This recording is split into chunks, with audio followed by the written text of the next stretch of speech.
But first up, look, I'm seriously worried about what seems to me to be a breakdown of social order across Australia, the like of which I have never experienced in a lifetime spent in the media, on radio, writing in newspapers and appearing on television. Now, think I'm exaggerating?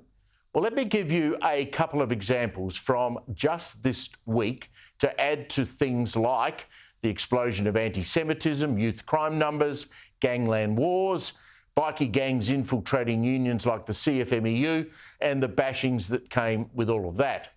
Now, these examples I'm about to give you might seem like, to many, small beer, but I am an advocate of the broken window theory, where if you don't punish things like graffiti crime and shoplifting, we open ourselves up to more serious offending. We basically give up.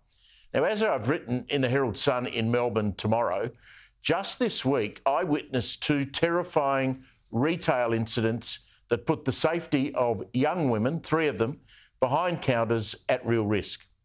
First, a Bonds clothing outlet in inner Melbourne. It was just after 10 a.m. Tuesday morning, moments after the shop opened. The 2 female shop attendants watched as a man armed with a large bag entered the shop and proceeded to fill it with whatever he could wrench off the shelves, coat hangers and jumpers and T-shirts and whatever he could grab. He packed the bag and calmly walked out the shop, knowing he would not be challenged. Why did he know that? Because this has happened in that same store 8 times in 9 days. The woman behind the counter, I asked her, how often does this happen? She said it's only been 1 day in the last 9 that it's not happened. The rattle manager says she fears for her and her staff's safety, and they're unwilling to try and stop the theft for fears what the thief might do. The police were called. Did they turn up? I don't know. The local police station's about 200 metres up the road.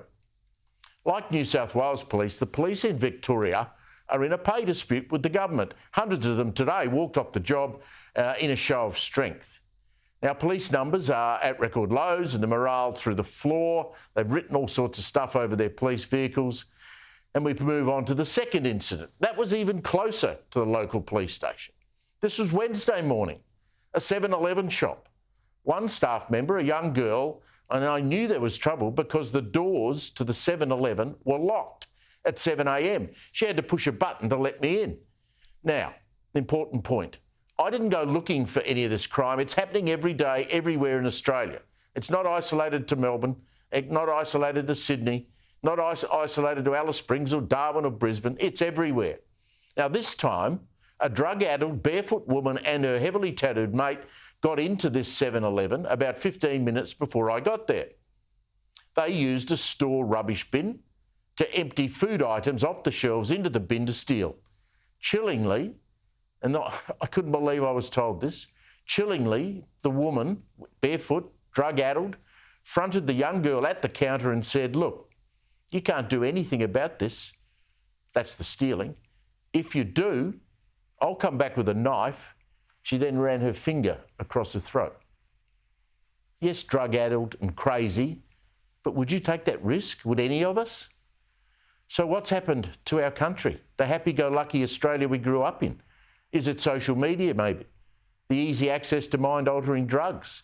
The lack of police? Weak left politicians who urge magistrates not to put teenagers in jail? Or is it all of the above? Again today, as I stepped over homeless people sleeping in vacant shop fronts and beggars asking for cash, I thought, how did this happen to our Australia? Who turned a blind eye?